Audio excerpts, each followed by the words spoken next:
दोस्तों, मैं हूं राजेश। मैं हुसैन और आप देख रहे हैं ऑनेस्ट रिव्यूज। और ऑनेस्ट रिव्यूज में बाकी बातें बाद में। पहली खबर ये आ रही है भाई साहब कि क्रिकेट वापस शुरू हो रहा है और वैभव सूर्यवंशी जो इंडिया के लिए डेब्यू करने जा रहे हैं उनको इंग्लैंड में बोला गया कि आप अलग ड्रेसिंग रूम में रहें क्योंकि आप माइनर हैं। भाई माइनर इंसान को, माइनर बच्चे को आप एक अलग अकेला वाला माहौल दे दोगे तो उसके दिमाग में तो गंदी चीजें आएंगी ना भाई। मतलब 16 साल का इंसान को तुम अलग कमरा तो मुट्ठी मारेगा वो बैठ के और क्या करेगा। बोला गया आप 35 वालों को दे दो तो सीधा दिमाग कमरे में आप खाली बैठो, सीधा दिमाग वही जाता है।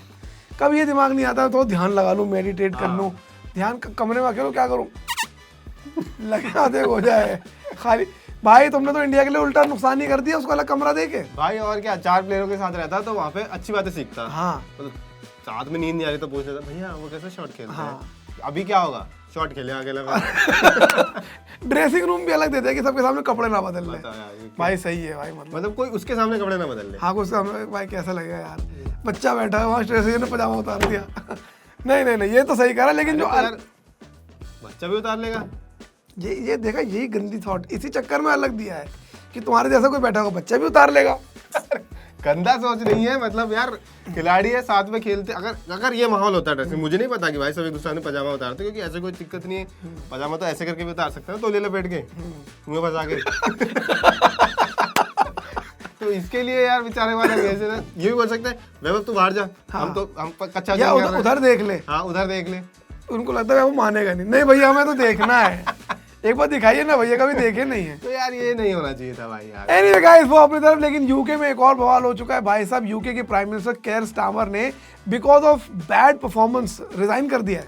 भाई परफॉर्मेंस की वजह से कौन रिजाइन करता है यार? वो भी नेता। यार नेता हो क्या मतलब यार? अब हम नहीं कर रहे 5-6 साल से। केयर स्टार्मर तुझे क्या हो गया भाई? अभी तो 2 साल ही हुए थे यार इसको। लेकिन भाई किसी ने एक ये भी जुगाड़ निकाला है कि जब आमिर खान शादी करता है यूके का प्रेसिडेंट बदल जाता है। मैं कह रहा हूँ शाहरुख भाई आप भी करके देख लो, क्या पता अमेरिका वाला बदल जाए। सलमान भाई ने कर ली तो। अरे भाई तो मोदी बदल देंगे। भाई मत कर रहा भाई, प्लीज मत कर रहा भाई आप। लेकिन भाई ये अब मौका है अंग्रेजों से बदला लेने का। कैसे? अब मोदी जाए एक दौरे पे। हाँ। और वहीं बैठ जा, मैं नहीं आऊंगा। अब मैं ये रहूंगा, मैं कहीं नहीं जाऊंगा। अरे नहीं, एक और मैं तो ये भी कह रहा हूँ भारत के पास अभी एक्चुअल चांस है वर्ल्ड पीस लाने का। हाँ। ये जो साला विदेश से तेल इंडिया आ रहा है उल्टा कर दो, इंडिया से तेल विदेश भेजो, एथेनॉल वाला। भाई हथियार तो असली हमारे पास है। भाई E20 पेट्रोल पड़ेगा ना जब प्लेनों के अंदर। यूएसए E85 साला पेट्रोल भरा, यूएस से प्लेन उतरा भाई डेनमार्क में गिर गया। ईरान ने उड़ाया अपनी तरफ से वो जहाज, मिसाइल उड़ा खुद ही भाई इतना खौफ हो जाएगा कंट्रीज में, उड़ाना बंद कर देंगे अपनी। ईरान की मिसाइलों मक्खी लग रही है। शीशे मक्खी है वो प्लेन उड़ा रहा, शीशे भाई ये है एक्चुअली इलाज। अरे वर्ल्ड पीस मतलब जो चीज है वो तो यहाँ मुजफ्फरनगर खेतों में पड़ी है भाई। E80 में जो अबे हम तो पी रहे हैं उसको। लेकिन दुनिया मजाक करेंगे क्या भाई? विराट कोहली के जूते खरीदेंगे क्या? जूते खरीदेंगे भाई 9,230 रुपए के। भाई सही हुआ विराट कोहली सही टाइम पे रिटायर हो गया। मुझे मतलब अभी तक बहुत दुख था 10,000 नहीं बने, लेकिन अब खुशी होने लगी। सही है भाई। ये दिमाग में था तेरे तो भाई तो और 5-6 हज़ार भी हो जाता। मैं तो कह रहा हूँ सूर्यवंशी को अभी रोक दिया जाए। हाँ, भाई रिटायर हो जा। हाँ। उसके जूते आराम से हमें 100-200-500 हज़ार। मुझे लगता है जूते उते निकालेगा भाई, वो निकालेगा सत्तू 1 किलो 150-200 से ऊपर का सत्तू आएगा नहीं। पर मुझे लग रहा है बाकी लोगों को आइडिया ना आ जाए भाई, कभी अशोक डिंडा को आइडिया आ जाए कि मैंने जितने रन दिए उतने का जूता निकालूंगा। फिर तो ऐसा होगा 2.5 लाख। हाँ सीधा लुई वुइटन से कोलैब हो रहा है। Dinda x Louis Vuitton 2.5 lakh का जूता आ रहा है। एनीवे दोस्तों अब बात कर लेते हैं मूवी रिव्यूज की जिसके लिए हमें पैसे मिलते थे। हमने देखी welcome to the jungle and the first word that we have to say about this film is mind तो है लेकिन ऑलरेडी हुए माइंड में थोड़ी हंसी आ जाती है। अब बात कर लेते हैं इस रिव्यू के सबसे डिफिकल्ट चीज की, पिक्चर की कास्ट के बारे में। देखो 36-37 लोग हैं भाई इस पिक्चर के अंदर। बहुत ज्यादा लोगों को इकट्ठा कर दिया गया है इस फिल्म के लिए। फिल्म के सभी लीड रोल में तो खैर अक्षय कुमार की बात करें सबसे पहले कैरेक्टर का नाम है राजीव। भाई राजीव, ये भी उनका एक मेटा जोक है कि उनके कैरेक्टर का नाम है राजीव और वो बेसिकली एक फ्लॉप एक्टर है। और उनके भाई हैं तुषार कपूर। और मुझे तो इसी बात पे हंसी आ रही थी, जिस पिक्चर के अंदर तुषार कपूर है उस पिक्चर के अंदर फ्लॉप एक्टर अक्षय कुमार बनाया गया। अब अक्षय कुमार इतने फ्लॉप हो चुके हैं कि भोजपुरी फिल्मों में जाते हैं और 40-45 रुपए के लिए काम कर लेते हैं। हाँ सही है भाई, भोजपुरी फिल्मों में और भी तो बहुत फायदा होता है ना। हाँ, वही ना। पर्क्स काफी है और बाद में मिनिस्टर भी बन सकते हो। बाद में आप मिनिस्टर बोल सकते हो। नहीं हमने गाना कुछ नहीं, हमने गाना कभी ये मेरा गाना है ही नहीं, इसमें गंदा कुछ भी नहीं। इसके अलावा पिक्चर के अंदर है परेश रावल और राजपाल यादव जो कि प्ले करते हैं देव और दास का कैरेक्टर। देवदास जो है बहुत ही खराब फिल्म डायरेक्टर है। इसके अलावा पिक्चर के अंदर एक और पेयरिंग है सुनील शेट्टी और अरशद वारसी की। सुनील शेट्टी प्ले करते हैं येड़ा अन्ना कैरेक्टर और अरशद वारसी के कैरेक्टर का नाम है रोमियो। उदय और मजनू भाई की तरह ये लोग भी गैंगस्टर्स ही हैं, उनके रिश्तेदार हैं और ये भी लोगों से हफ्ता वसूली करते हैं। फिल्म के अंदर दो हीरोइनें रखी गई हैं। पहली हीरोइन है जैकलिन फर्नांडिस जिनके कैरेक्टर का नाम है जेनी, और दूसरी है दिशा पाटनी के कैरेक्टर का नाम है नादिया। इनके कैरेक्टर की बात करें तो इनके कैरेक्टर में कुछ नहीं है, बस दोनों गुड लुकिंग से लोग हैं, इनको रखा गया है बीच में थोड़े थोड़े डायलॉग देने के लिए। इसके अलावा पिक्चर के अंदर है उर्वशी राउटेला जो कि प्ले करती है एक सीन का कैरेक्टर जो कि बेसिकली अक्षय कुमार को पप्पी करने के लिए आ जाती है। फिल्म के अंदर लारा दत्ता भी है जो कि वो भी एक सीन का कैरेक्टर एक सीन के लिए आती है। एक्स आर्मी ऑफिसर है और ट्रेन करनी है इन्हें बेसिकली हथियार चलाने के लिए सब। बाकी इसके अलावा पिक्चर के अंदर अलग अलग लोग हैं, दलेर मेहंदी है, यशपाल शर्मा है। इसके अलावा पिक्चर के अंदर जैकी श्रॉफ जो कि प्ले करते हैं जहारा ऐसे कुछ करके नाम है। बेसिकली वो एक आतंकवादी हैं जिन्होंने नो मैंस लैंड में एक गांव में लोगों को हॉस्टेज बना रखा है। बहुत बड़ी आर्मी है उनके पास। हाँ, उस आर्मी में बिंदु दारा सिंह भी है बाय द वे। और उनको लोग पिक्चर में कह रहे हैं क्यों अपने आप को दारा सिंह का बेटा समझता है। इसके अलावा पिक्चर के अंदर रवीना टंडन जो कि प्ले करती है ज़ारा का कैरेक्टर। ये उस गांव में जहां पर इनको बंदी बना रखा है वहां की एक फियर्स नेता टाइप की हैं। पिक्चर के अंदर जॉनी लीवर भी है जो कि प्ले करते हैं दुबे नाम का कैरेक्टर। बेसिकली वो एक बहुत बड़े आदमी के मैनेजर हैं जिनकी एक खास बात है कि बोलते बोलते आवाज चली जाती है उनकी जैसे हमारी बीवी के सामने। इसके अलावा बहुत सारे कैरेक्टर हैं। श्रेयस तलपड़े है पिक्चर के अंदर, फरीदा जलाल है, किरण कुमार है और मुकेश नाम है उनका, वसूली भाई हैं। इसके अलावा आफ्ताब शिवदसानी है, कीकू शारदा है, कृष्णा अभिषेक है और पुनीत इस्सर हैं जो कि दुर्योधन बनते हैं। और महाभारत के जो एक्टर्स हैं उनको भी लाया गया है। तो एक बहुत ही लंबी चौड़ी कास्ट है जिनको बताते बताते हम भी थक जाएंगे और आप भी सुनते सुनते थक जाओगे। 36 लोग हैं सामने जो IMDb में पढ़ा है कि 36 बड़े बड़े एक्टर्स को लिया गया। अब बात कर लेते हैं फिल्म के प्लॉट की। बड़ा ही जल्दी जल्दी निपट जाएगा बिकॉज छोटा सा प्लॉट है। पिक्चर का प्लॉट बेसिकली ये है कि जाकिर हुसैन एक बहुत बड़े बिजनेसमैन है जो कुछ काले धंधे छुपाने के लिए कोई ऐसा बिजनेस करना चाहते हैं जिसमें बहुत लॉस हो। जॉनी लीवर ने आइडिया देते हैं कि हम एक ऐसी फिल्म बनाते हैं, बिग बजट फिल्म जो उतनी ज्यादा बड़ी फ्लॉप भी निकले। और वहीं से उनकी पूरी पूरी खोज शुरू होती है फ्लॉप लोगों को रखने की, फ्लॉप डायरेक्टर हायर करने की, फ्लॉप एक्टर हायर करने की और एक पूरी सड़ी सी फ्लॉप फिल्म बनाने की। सबको इकट्ठा किया जाता है, एक गांव का सेटअप तैयार किया जाता है ताकि उसमें ज्यादा से ज्यादा पैसा लगाया जाए और फिल्म को उतना ही गंदा बना के फ्लॉप कर दिया जाए। अब प्लॉट क्या है कि एक छोटा सा गांव है, वहाँ बहुत सारे लोग रहते हैं, वहाँ कुछ टेररिस्ट आ जाते हैं और उनको बचाने के लिए इंडियन आर्मी कुछ लोग जाके रेस्क्यू कर लेते हैं। लेकिन क्योंकि पिक्चर जाटू है, डायरेक्टर जाटू है, एक्टर जाटू है, तो एक ऐसा हादसा हो जाता है कि पूरा सेट ही तबाह हो जाता है। और उस तबाह होने के बाद ये लोग दिमाग लगाते हैं कि कैसे हमें इस पिक्चर को कंप्लीट करना है। तो डिसाइड करते हैं गुरिल्ला वे में शूट करा जाएगा।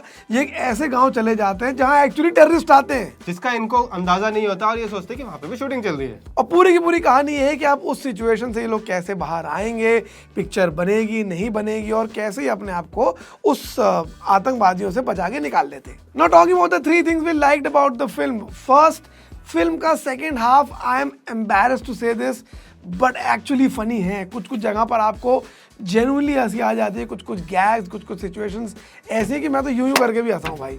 हाँ, और तारीफ करने के लिए दूसरी चीज़ भी हमारे पास सेकेंड हाफ ही है क्योंकि राइटिंग फिल्म की काफ़ी हद तक आपको मेटा जोक्स में लेके जाएगी। बहुत सारे जो यूनिवर्स, अक्षय कुमार, परेश रावल, जॉनी लीवर, इनका जो फिल्मोग्राफी का यूनिवर्स है उनको भी कहीं कहीं रिलेट कराया गया फिल्म जो देखते हुए अच्छा लगता है। हाँ, मतलब वो रेफरेंसेस ऐसे हैं कि अगर आपने हेरा फेरी देखी है, आपने अक्षय कुमार की फिल्में देखी है तो बार बार वो मेटा रेफरेंसेस आते रहते हैं which are great for people who actually understand these jokes. And the third thing we liked about the film was actually Akshay Kumar. Akshay Kumar जब कॉमेडी करते हैं तो भाई somehow बहुत अच्छे लगते हैं, बहुत अच्छे लगते हैं। मतलब अक्षय कुमार अगर है और कॉमेडी हो रही है तो फिल्म कैसी भी आपको अक्षय कुमार से तो मजा ही आएगा। अक्षय कुमार के जोक्स लैंड हो जाते हैं। हाँ, बाकी चाहे कोई कर पा रहा हो ना पा रहा हो लेकिन अक्षय कुमार नहीं डिसअपॉइंट। और साफ पता चल जाता है ये तो अक्षय कुमार का खुद का ही जोक है। ये नहीं राइटर नहीं लिख सकता, ये अक्षय कुमार नहीं, ये मोटेलिटी दर। And one more thing we liked about the film was कि फिल्म के अंदर जो कैरेक्टर्स थे उनके कुछ क्वर्क्स इंटरेस्टिंग थे। फॉर एग्जांपल फरीदा जलाल एक कैरेक्टर जो क्या बोलती किसी को समझ में नहीं आता, बोल देती है। और उनके साथ किरण कुमार होते हैं, वो हमेशा बोलते हैं कि बड़ी बीजी बिल्कुल सही कह रही है। और उसके बाद जो उर्दू बोलते हैं वो किसी को समझ में नहीं आती। जॉनी लीवर कैरेक्टर है कि बोलते बोलते एकदम साइलेंट हो जाते हैं। सो ये कुछ कुछ क्वर्क्स काफी इंटरेस्टिंग दिए हुए थे जिनको देख के सही समय पे सही हंसी आ जाती थी। और फिल्म की जब स्टार्टिंग पढ़ रहे थे तो वहाँ पे लिखा था कि जो कहानी है वो जो लेजेंडरी राइटर नीरज बोरा है उनकी थी, तो मुझे लगता है ये सब तो वही देखे गए होंगे। I'm hoping so. And also it has one of the craziest interval sequels I have seen in the past. Bollywood में ऐसा बढ़िया इंटरवल सीक्वेंस मैंने अब तक नहीं देखा था। हाँ, yes. बाकी now talking about the 3 things we disliked about the film. 1, film का first half, I can not tell you, film के फर्स्ट हाफ में मैं अपने बाल नोच रहा था कि भाई मैं यहाँ कहाँ फंस गया हूँ। क्यों हो रहा है, मतलब ऐसा लग रहा था कि जो जैसे हम YouTube पे वीडियोस बनाते थे ना, तो हम सोचते थे कि एक छोटा सा ही सीन बना दे, बहुत फनी लगेगा, चाहे वो स्टोरी में बैठे ना बैठे। ऐसे सीन्स को उठा के फर्स्ट हाफ बना दिया पूरा, और बिल्कुल क्रिंज, मतलब ना जोक लैंड हो रहा है, हर आदमी चिल्ला रहा है, लाउडली बोल रहा है। इट वाज जस्ट लाइक कि मैं कान बंद करने तैयार था कि ये हटाओ इसको सामने से। बहुत खराब था फर्स्ट। सेकंड फिल्म में ज्यादातर कॉमेडी काफी लेम थी। आपको ऐसा लगता है कि भाई हंसी नहीं आ रही होती है, बट जो जोक्स लैंड करते हैं, जो गैग्स लैंड करते हैं, वो एक्चुअली प्रॉपर लैंड करते हैं। सो मुझे वो मिक्स बैग बड़ा इंटरेस्टिंग सा लगा। सेकंड हाफ में काफी चीजें लैंड करी, और उसके अलावा तो भाई सरदर्द था। जितने ज्यादा एक्टर उतने ज्यादा सरदर्द था। और एक्टरों कौन सा इस्तेमाल करा है भाई, बीच बीच में एक आधा डायलॉग किसी को दे दिया है, बस समझ में नहीं आता क्यों रखा है भाई। की कुछ शारदा के डायलॉग्स नहीं है, कृष्णा के डायलॉग नहीं, दलेर मेहंदी के डायलॉग नहीं है। लाल दत्ता को लाया फिर गायब कर दिया, गायब कर दिया भाई। आ रहे जा रहे वो भी नहीं पता चल रहा। आपको थोड़ी देर बाद याद आता अरे इस सीन में जॉनी लीवर भी तो था, फिर आपको दिखेगा जॉनी लीवर एंड में कहीं उसी सीन के अंदर खड़ा हुआ दिखेगा। मतलब बहुत ही, अब वही इतने लोग ले लिए तो कैसे दिखाएंगे। जाकिर हुसैन को भी वेस्ट करा, इतना बढ़िया एक्टर, उनको भी बर्बाद कर दिया। And one more thing disliked about the film was the music. भाई अच्छे गाने नहीं थे भाई, क्यों बीच बीच में ला रहे हो यार। वही अपने पुराने गाने जो थे वो तो अच्छे हैं ही, जो पुरानी वेलकम से आए हैं, उसके अलावा तो कुछ भी नहीं नया। और बीच बीच में फालतू ही गाने आ रहे हैं, मतलब ऐसा लग रहा है यार get on with the game यार। बाकी अगर मैं बात करूँ इस पिक्चर को अपनी रेटिंग की, तो मैं इस पिक्चर को सरप्राइजिंगली देना चाहता हूँ 3 star out of 5। Second half के लिए दे दिया, सेकंड हाफ के लिए दे दिया मुझे। और वहाँ आ जाते थे अंकल बोल रहे थे फैमिली के साथ देखने के लिए बढ़िया है, गाली औलाद नहीं है ये। भाई उल्टे सीधे गंदे जोक्स हैं, लेकिन अंकल को इतने सही लगे कि गाली नहीं दी गई। बिकनी बिकनी पहन के चलेंगे। हाँ, नादिया वादिया नाम रख लो किसी का। एक एक्टर का नाम है दिया, एक नादिया। क्यों मुझे लगता है अंकल को समझ ही नहीं आया। और वही किसी को चिपटा के गोल गोल घुमा दो, ये सब चलता है। तो चलता है भाई, छिछोर बने चलती है। पर गाली गलौज आजकल की फिल्मों में जो हो रही वो नहीं है इसमें। वो तो लेटेंट में ही है। हाँ, वो पता नहीं क्यों आ गया फिर से वापस। बाकी आपने भी स्टार दे दिए भाई सेम, मुझे भी लगता है कि मैं तो 2.5 देता, पर बैलेंस करने के लिए। पर जैन मैंने 3 दिया तो मुझे लगता है हाँ 3 ठीक है, क्योंकि अब वही ना। अरे हमने तो 5-5 दिया हाउसफुल को। हाँ वही ना, वही मैं यही बोलने वाला था कि अभी आ जाएंगे साले। हाउसफुल को 5 दे दिए थे, बड़ो 5 तो नहीं दिए थे ना।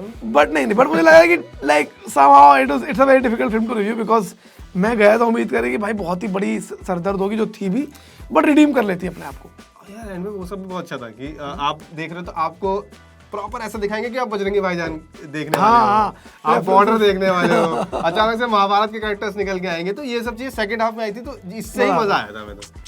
बाकी आपको अगर मेरा मजा आया इस वीडियो को देख के तो इसे लाइक कीजिए, कमेंट करके अपने ओपिनियन बताइए, सब्सक्राइब कीजिए हमारे चैनल को। Thank you.